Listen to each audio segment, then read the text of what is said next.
ওরা কই? কেউ তো কাজেই আসে নাই। কল করতে পারিস না? ফোনই নাই।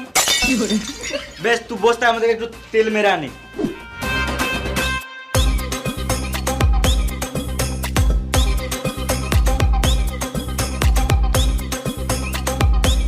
মিস্ত্রি, ও মিস্ত্রি, উঠো গো। সকাল সকাল কে গাঁড় জ্বলায়? আমি। কাজে যাব না, আজ আমার ছুটি। কে ছুটি দিল? ছুটি নিতে গেলে কি তোমার পারমিশন নিতে হবে নাকি মারা? গাড়ে ফোন ভরে সকাল 6টার অ্যালার্ম লাগিয়ে দেবো। গাঁড় জ্বলাও না, এখান থেকে যাও, এখন ঘুমাবো। এই মারা ঘুমাবো মানে?